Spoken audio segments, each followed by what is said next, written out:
O Senhor esteja convosco. E Ele está no meio de nós. Proclamação do Evangelho de nosso Senhor Jesus Cristo segundo Mateus. Glória a vós, Senhor. Naquele tempo, Pedro aproximou-se de Jesus e perguntou: Senhor, quantas vezes devo perdoar se meu irmão pecar contra mim? Até 7 vezes? Jesus respondeu: Não te digo até 7 vezes, mas até 70 vezes 7. Porque o reino dos céus é como um rei que resolveu acertar as contas com seus empregados. Quando começou o acerto, levaram-lhe um que lhe devia uma enorme fortuna. Como o empregado não tivesse com que pagar, o patrão mandou que fosse vendido como escravo, junto com a mulher e os filhos, e tudo o que possuía, para que pagasse a dívida. O empregado, porém, caiu aos pés do patrão e prostrado suplicava: Dá-me um prazo e eu te pagarei tudo. Diante disso, o patrão teve compaixão, soltou o empregado e perdoou-lhe a dívida. Ao sair dali, aquele empregado encontrou um dos seus companheiros, que lhe devia apenas 100 moedas. Ele o agarrou e começou a sufocá-lo, dizendo: Paga o que me deves. O companheiro, caindo aos seus pés, suplicava: Dai-me um prazo e eu te pagarei. Mas o empregado não quis saber disso, saiu e mandou jogá-lo na prisão até que pagasse o que devia. Vendo o que havia acontecido, os outros empregados ficaram muito tristes e procuraram o patrão e lhe contaram tudo. Então o patrão mandou chamá-lo e lhe disse: Empregado perverso, eu te perdoei toda a tua dívida, porque tu me suplicaste. Não devias tu também ter compaixão do teu companheiro, como eu tive compaixão de ti? O patrão indignou-se e mandou entregar aquele empregado aos torturadores, até que pagasse toda a sua dívida. É assim que o meu Pai, que está nos céus, fará convosco, se cada um não perdoar de coração o seu irmão. Palavra da salvação. Glória a vós, Senhor. Que as palavras do Santo Evangelho perdoem os nossos pecados. Amém.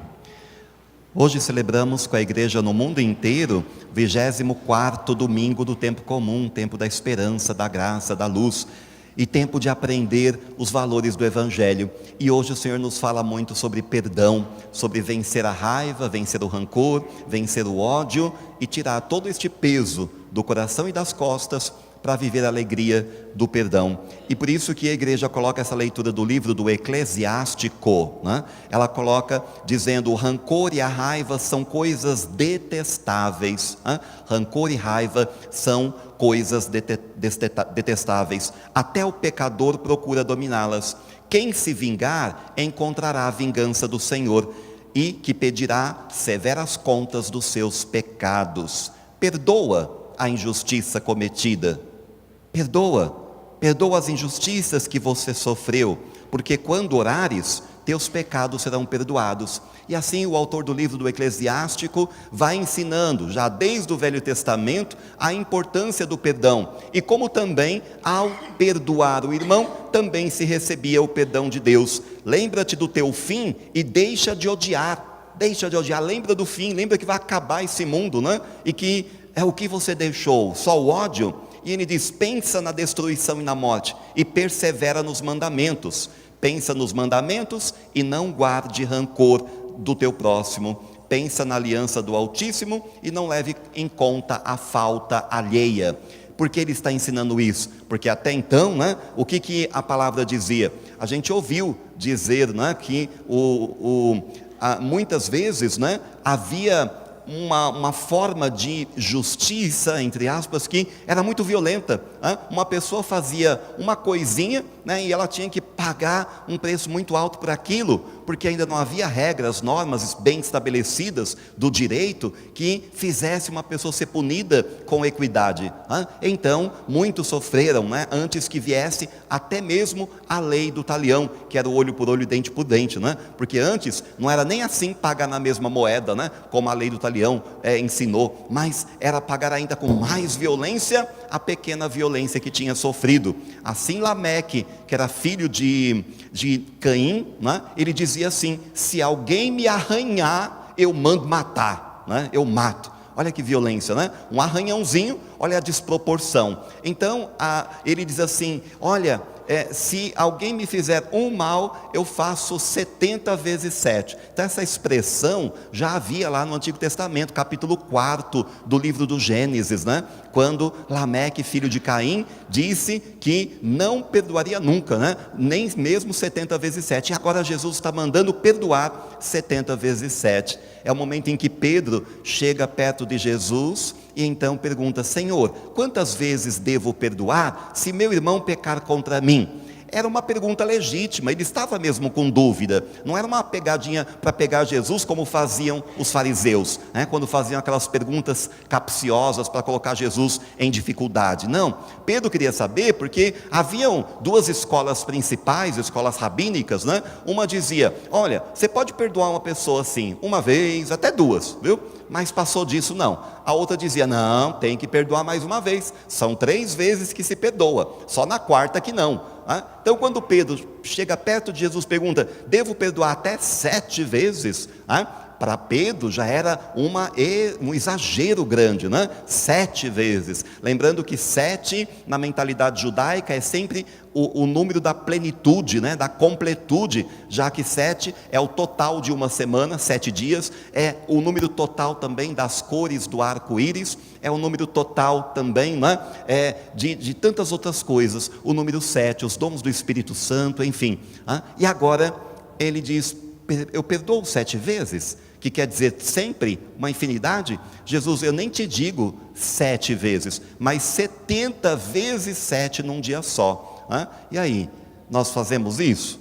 Passado 2000 anos que Jesus falou isso, nós conseguimos perdoar as pessoas que nos ofenderam, que nos machucaram, que nos feriram, que deixaram alguma marca negativa, ou ainda guardamos rancor, a raiva e não conseguimos perdoar? Muitas vezes não conseguimos perdoar. Quantas pessoas vão ao confessionário, né? E diz aí: padre, olha, um grande pecado que eu tenho, depois de contar todos os outros, né? Eu não consigo perdoar tal pessoa, ela me machucou muito. Aí é preciso contar essa historinha que Jesus contou. Jesus contou essa história, essa parábola, dizendo que o reino dos céus é como um rei que resolveu fazer as suas contas. E aí, então, começaram a prestar contas. Primeiro, o empregado devia para ele, segundo essa tradução, né, uma grande fortuna. Mas quando a gente vê o texto na Bíblia, está dizendo que são 10.000 talentos. Sabe quanto o que significa mais ou menos isso? Para uma pessoa, para aquele servo, pagar 10.000 talentos, ele tinha que trabalhar 600.000 anos, né? 600.000 anos, porque ele era um operário, né? Ele era um trabalhador rural, um trabalhador braçal, e trabalhar 600.000 anos para pagar essa dívida. Mas quando ele chega lá, ele sabe que ele pode ser preso, a mulher vendida, junto com os filhos e tudo, e a vida dele ia acabar. Então ele vai diante daquele rei, com o coração apertado, ele está triste, ele está angustiado, e quando ele chega na sala do rei, ele se prostra, se joga no chão, e diz esta frase: dai-me um prazo, e eu te pagarei. Dá-me um prazo, eu te pagarei. Claro que o rei sabia que ele não tinha com que pagar essa dívida. E aí o que o rei faz? Se comove, tem compaixão daquele homem, e ele diz assim: soltou o empregado porque teve compaixão dele e perdoou-lhe toda a dívida. Olha, perdoou uma quantia gigantesca. Mas ele sai dali todo contente, feliz da vida, radiante. Quando ele vai andando no caminho, encontra um amigo dele que lhe deve 100 moedas. Quantos dias de trabalho para ganhar 100 moedas? Uma jornada de um trabalhador rural, naquele contexto, era uma jornada de um dia um denário, né? Uma moeda. Então, se ele trabalhasse 100 dias, ele teria 100 denários, esse homem. Ele não precisava trabalhar 600 mil anos para pagar a sua dívida. Ele pagaria com 100 dias de trabalho, para aquele que acabou de ser perdoado dos 600 mil anos de trabalho. Mas então, naquele momento, ele pega aquele homem pelo colarinho assim, né? Sufoca, diz o texto, né? Sufoca o homem e diz assim: paga o que me deves. E aí o homem faz a mesma coisa, se prostra diante dele e diz a mesma frase: dai-me um tempo e eu te pagarei tudo. O que o texto diz quando que continua?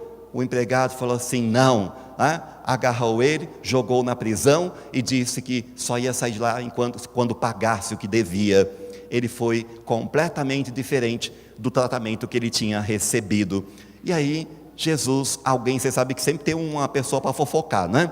Então algumas pessoas viram acontecer isso, né? Viram o servo cruel, o servo perverso, e aí foram contar para o rei: olha, sabe aquela pessoa que o Senhor perdoou uma quantia enorme? Pois é, ele encontrou um amigo dele que lhe devia apenas 100 denários, 100 moedas, que tudo bem, se ele não trabalhasse 100 dias, não conseguisse pagar, porque ele também precisa sobreviver, mas ele retirasse uma quantia todo mês, com uns 200 dias, 300 dias de trabalho, ele conseguiria pagar essa dívida. E ele não, ele nunca pagaria dele. Mas então ele colocou o amigo na prisão, fofocaram para o rei. E o rei foi lá e mandou chamar esse servo cruel e disse: olha, empregado perverso, eu te perdoei toda a tua dívida, porque tu me suplicaste. Não devias tu também ter perdoado, ter tido compaixão do teu companheiro e perdoado a ele, por como eu tive compaixão de ti? E então o patrão indignou-se e mandou entregar aquele empregado aos torturadores, até que toda a dívida fosse paga. E depois Jesus termina com essa frase, né? É assim que o meu Pai que está no céu fará convosco, se cada um não perdoar o irmão de coração. Olha como é grave, né, para Jesus. Grave, tão importante o perdão para Jesus, que ele chega a contar uma parábola dessa, uma história, né? Tão dolorida, porque a gente olha assim e fala: mas que homem justo, né? Acabou de ser perdoado de uma fortuna e não é capaz de ter um pouco de generosidade com o outro. Mas Jesus fala: é assim que o meu Pai do céu vai fazer. Alguns falaram para mim assim: nossa, mas que pai é esse, né? Pai do céu, né? Fazer uma coisa dessa. Por quê? Seria injusto? Não, veja, nós acabamos de ouvir, né, no Salmo, dizendo como que Deus é, né? Que eles cantaram ali, né? O Senhor é bondoso, compassivo e carinhoso. Não foi isso que nós ouvimos no Salmo, a resposta dos Salmos? O Senhor é bondoso, compassivo e carinhoso. Então não é culpa de Deus, porque a justiça precisa ser feita. Aí nós olhamos para nós pedindo perdão a Deus. Quando pedimos perdão a Deus, nós queremos ser perdoados, sim ou não? Cometemos muitos pecados, sim ou não? Cometemos muitos erros, falhamos de vez em quando, caímos, sim ou não? Caímos, né? Mas logo que a gente vê que aquilo vai trazer consequência ruim, a gente já vai logo pedir perdão a Deus, suplicar misericórdia. Sabe quanto nós ficamos devendo para Deus por causa disso? Mais de 600 mil anos do teu trabalho. Mas quando a gente é ofendido pelo irmão, quando a gente é machucado por alguém, a gente fica assim: não consigo perdoar, não quero perdoar, não consigo, né? Não dá, ele me fez muito, muito mal, né? E aí a gente fica naquele sufoco inteiro, como se tivesse uma mochila atrás das costas o tempo inteiro, né? Uma mochila cheia de tijolo, e mais ainda com um pouco de chumbo, né? Para pesar pelo menos uns 500 quilos nas costas, e a pessoa anda, vai trabalhar com aquela mochila, vai para a escola com aquela mochila, vai para a faculdade com aquela mochila pesada, né? Carregando aqueles 600 quilos, 500 quilos, até para tomar banho e depois para dormir ainda dorme com a mochila, né? Porque não consegue tirar o ódio do coração, a raiva e a mágoa. Mas no dia em que ela percebe que é muito inteligente perdoar, então aquela mochila vai sair das costas dela. Jesus está nos ensinando que o nosso pecado é uma ofensa tão grande a Deus, que ele compara com esta grande fortuna. O rei, este rei representa então Deus, que nos perdoa. Podemos ter uma dívida gigantesca com ele, ele acaba por perdoar, e nós acabamos não perdoando umas coisinhas assim que nos fizeram. Ou, uns me disseram assim: uma coisinha assim, porque não foi com o Senhor, precisa ver o que aconteceu comigo, né? Precisa ver a minha história, aconteceu uma coisa horrível. Por mais que seja horrível, né? Nunca será como a ofensa feita a Deus pelo pecado. E por que a gente diz isso, né? É São Tomás de Aquino que diz. São Tomás de Aquino diz que o pecado contra Deus tem valor infinito. né? Um dia eu falei isso, numa pregação, tinha muitos padres. Depois no final o padre veio falar para mim assim: mas como que você disse que o pecado humano tem valor infinito? O homem não é capaz de coisas infinitas, porque ele é finito. E eu disse, então, né? Ele é finito, mas como o pecado tem a gravidade de acordo com a pessoa ofendida e não da pessoa que ofende, então a gravidade pode chegar ao infinito.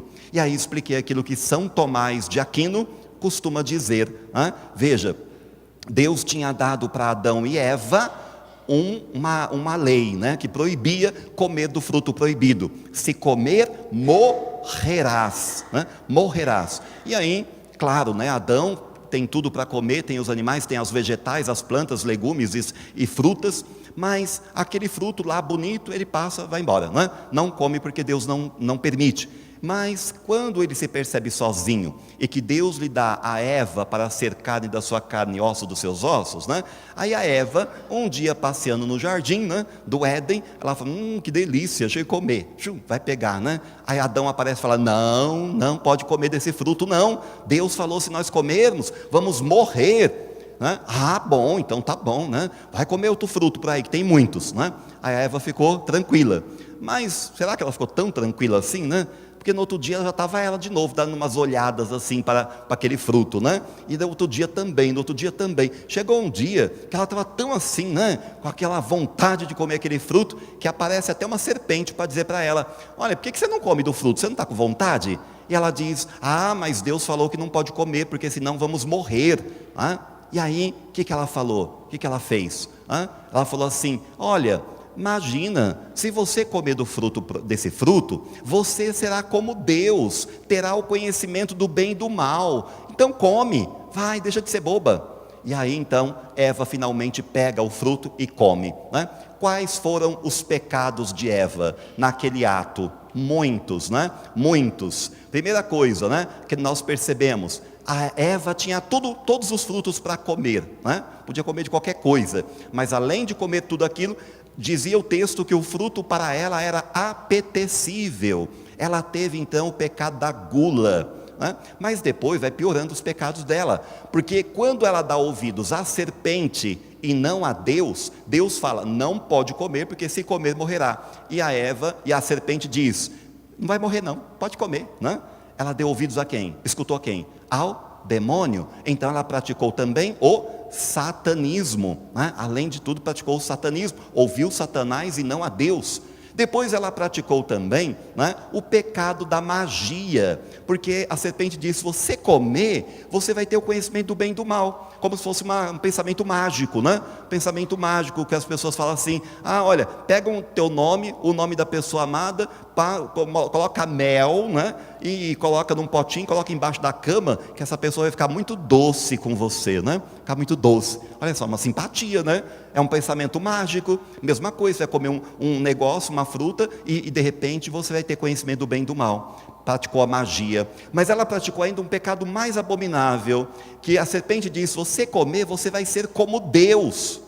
E aí então ela fala, meu Deus, eu quero mesmo ser como Deus, né? Eu quero ser como Deus. E ela come, portanto ela comete o pecado da idolatria. Ela quer ser como Deus. Colocar qualquer coisa no lugar de Deus é idolatria. Seja uma pessoa, um ídolo, uma imagem, qualquer outra coisa, até a si mesmo, né? Adorar-se a si mesmo. Então ela quis ser como Deus, cometeu o pecado da idolatria.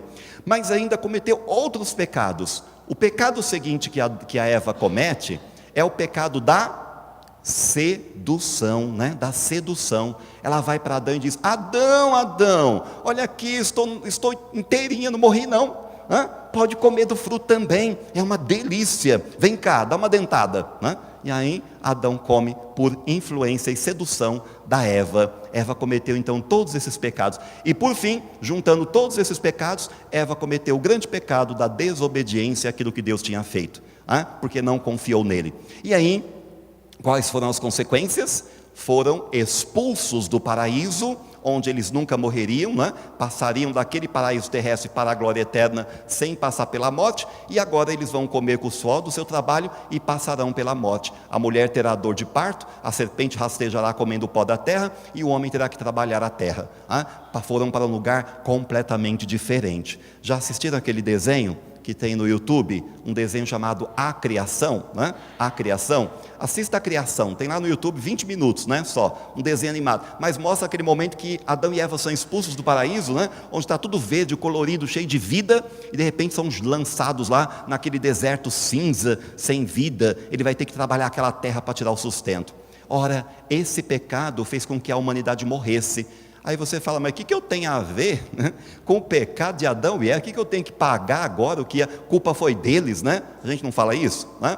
Ora, e a resposta qual é? A resposta é que, vamos supor que nós estivéssemos, né, vivendo a ditadura. Teve alguns que viveram a época da ditadura, né, que chegou até os anos 80, 1984, né? Ora, vamos supor que um casal foi expulso do Brasil por pensamentos diferentes do governante, né? Aí foi expulso, foi lá parar lá no Chile, foi exilado. No Chile, eles construíram uma casa, uma família e tiveram filhos no Chile. Só que essas crianças que nasceram no Chile são brasileiras ou são chilenas? Quem nasce no Chile é o quê? Chileno, né? Então não são brasileiras. Ora, quando Eva e Adão são expulsos do paraíso, os filhos deles que nascem com cidadania do paraíso ou nascem com a cidadania da terra do pecado, do castigo, né? Então todos que nascerão deles, nascerão fora do paraíso. Por isso é que nós herdamos o pecado de Adão e Eva, que é apagado no batismo cristão, né? Mas tudo isso o Padre está dizendo por quê? Porque a ofensa contra Deus tem valor infinito. Veja aqui, duas crianças, imagine duas crianças, né? Dois meninos estão brigando ali, um dá um tapa no outro, o outro dá um tapa nele, né? Brigam, foi pecado? Foi, né? Foi pecado, bateu no que não devia bater. Mas vamos supor que esse menino, ele não bateu só num menino da idade dele, ele vai lá na professora e dá um chute na canela dela, né? E derruba a professora ainda no chão, e quando ela cai, ele ainda dá mais um tapinha na cara dela assim. Pecado foi maior ou não foi?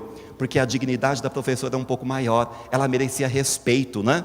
Agora, digamos que essa professora, além de merecer o respeito daquele aluno, ela é uma senhora de 75 anos, 80, 90, né? Ela é uma senhora, que ainda mais frágil ainda, e o menino já tem 14, 15 anos, porque está no ensino médio já, né? E ele vai lá e dá um murro na professora, empurra, ela cai, e ainda quebra uma perna, o pecado é maior, sim ou não, né? Porque ainda foi covardia, bateu numa senhora frágil, Agora imagine que essa senhora não é a professora, ela é a mãe do menino, né? Ela é a mãe do menino, e o menino bateu na própria mãe.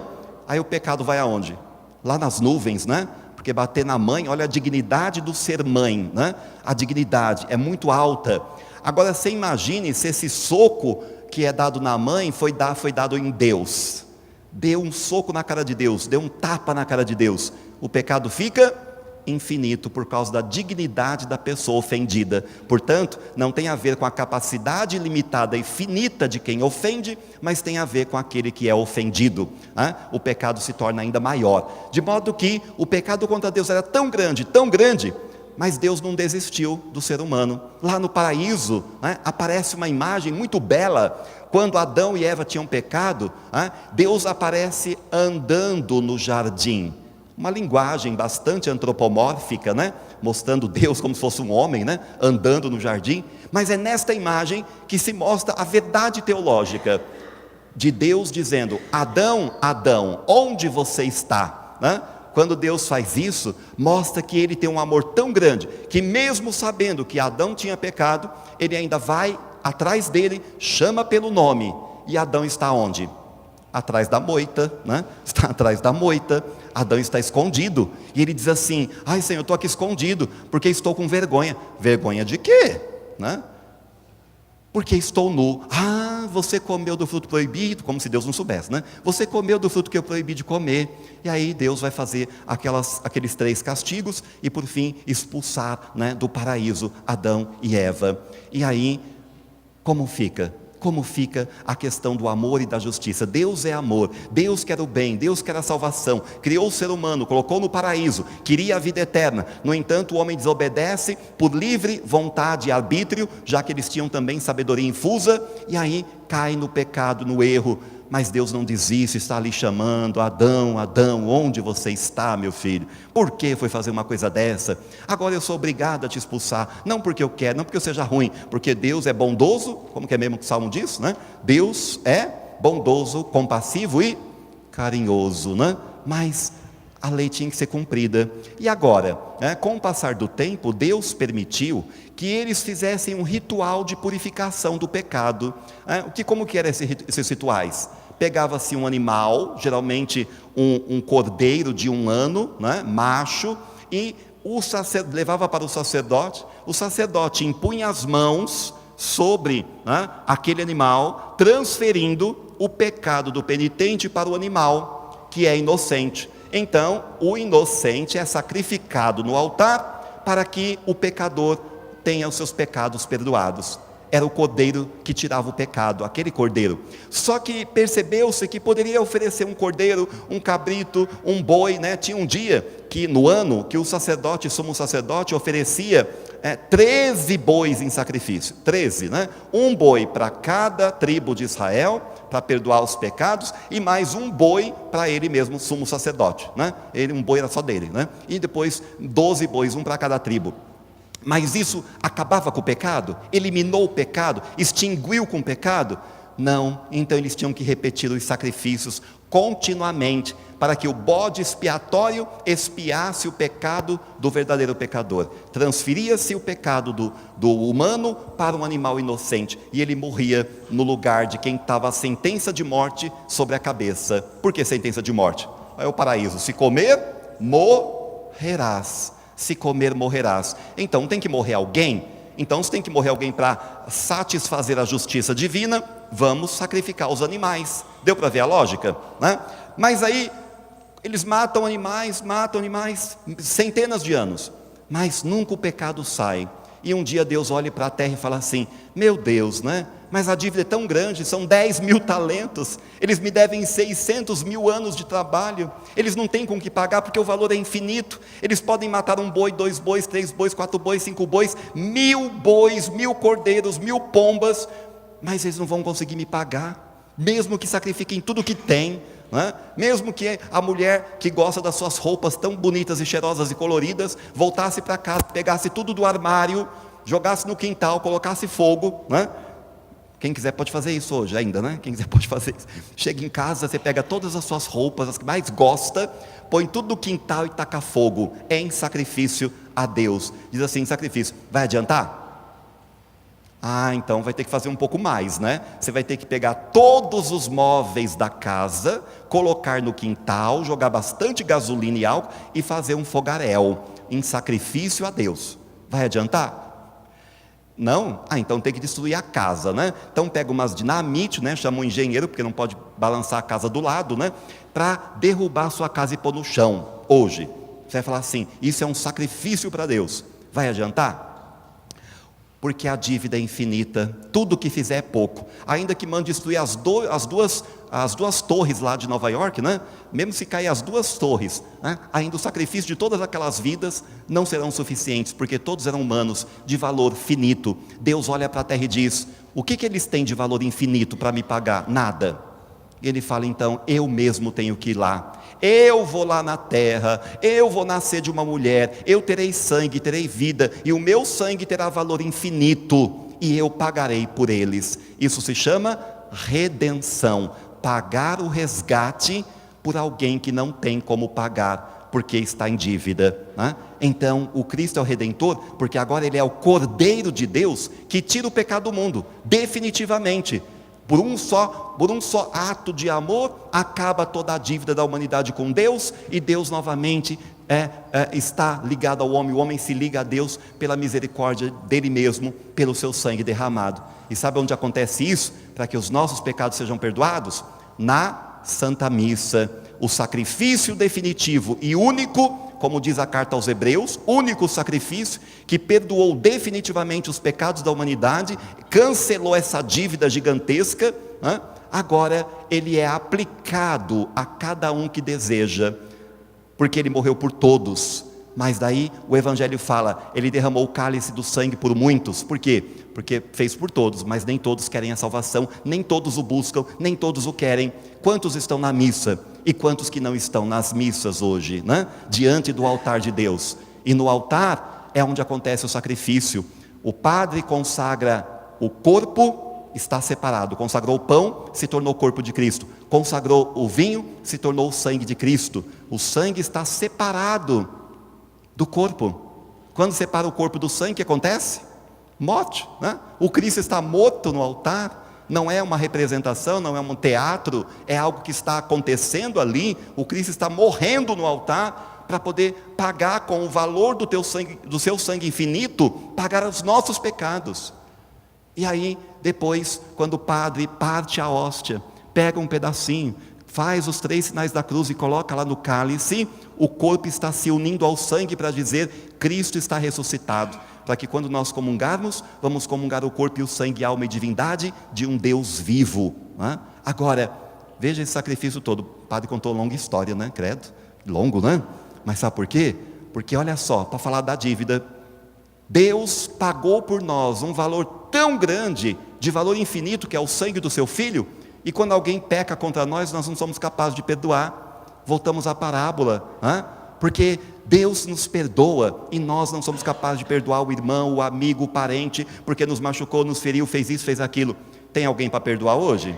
Perdoa logo, viu? Perdoa logo, porque a gente não sabe que dia que vamos ser colocados diante de Deus para o julgamento, que é o dia do acerto de contas aqui, Ele chamar alguém, olha, eu te perdoei 10 mil talentos, eu te perdoei 600 mil anos do teu trabalho, porque você não ia chegar a isso, e você não perdoou o seu irmão, que te deve 100 moedinhas, Jesus então fala, perdoe para ser perdoado, quem não perdoar não será perdoado. Tire a mochila de chumbo das costas, tire o ódio do coração e a raiva, viva melhor com a paz, porque o amor só dá alegria, enquanto o ódio só dá tristeza, enquanto a mágoa só dá aborrecimento, sofrimento e depressão. Então vamos viver uma vida, vamos perdoar mais, porque assim vamos ter mais vida, vamos perdoar mais, para que a nossa vida tenha mais qualidade, mais alegria de viver. Vamos perdoar mais, porque se teremos felicidade com perdão nesta terra, a nossa felicidade será muito maior ainda, quando alcançarmos